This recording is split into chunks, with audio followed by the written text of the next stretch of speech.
সুনামগঞ্জের ২৫০ শয্যা বিশিষ্ট সদর হাসপাতালে প্রায় ২.৫ কোটি টাকার মেয়াদোত্তীর্ণ ওষুধ নষ্ট হচ্ছে। ২ বছর আগের মেয়াদোত্তীর্ণ ওষুধও রয়েছে স্টোর রুমে। এই ঘটনায় ১০ সদস্যের তদন্ত কমিটি করে দিয়েছে কর্তৃপক্ষ। তবে কিভাবে এই ওষুধ গোডাউনে গেছে এই তথ্যের কোনো ডকুমেন্ট নেই হাসপাতালে।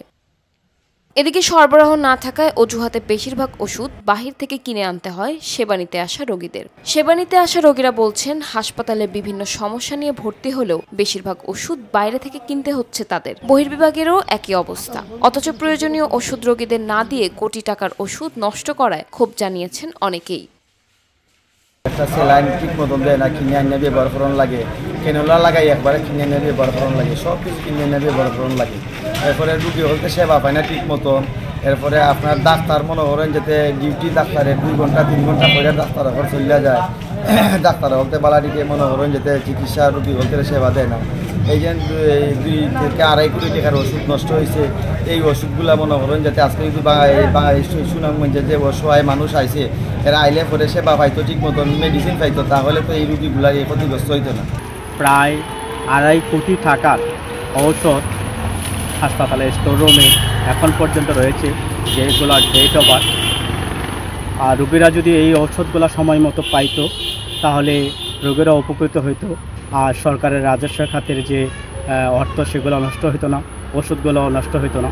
আমাদের দাবি হলো যে সম্প্রতি সুনামগঞ্জের 2.5 কোটি টাকার যে ঔষধ আজকে ডেট ওভার হয়ে গেছে, এই ডেট ওভার ওষুধগুলো যেন রোগীদেরকে না দেওয়া হয়।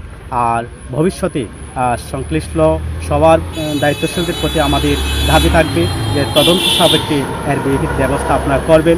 দুদকের অনুসন্ধানেও মিলছে এর পেছনে থাকা অব্যবস্থাপনা ও দায়িত্বহীনতা। স্টোর কিপারের পদ থাকলেও দায়িত্ব পালন করছেন নার্স ও টেকনিশিয়ানরা। নতুন যোগদানকৃত স্টোর কিপারের কাছে দেওয়া হয়নি দায়িত্ব।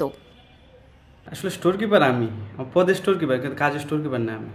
আমি তো দায়িত্ব পাইনি। দায়িত্ব না থাকলে তো আমি বলতে পারবো না কোথায় কী আছে। এইটা আসলে কর্তৃপক্ষের বিষয়। আমি তো যোগদান করছি 12 মার্চ 2025-এ, প্রায় অনেক দিন হয়ে গেল। স্টোর কিপার আছে আমাদের 5-7টা গ্রুপ আছে, তো বিভিন্ন জন দায়িত্বে আছে এটার মধ্যে। এদিকে নিজ হাসপাতালের এমন অব্যবস্থাপনার ব্যাপারে বিস্মিত আবাসিক মেডিকেল অফিসার।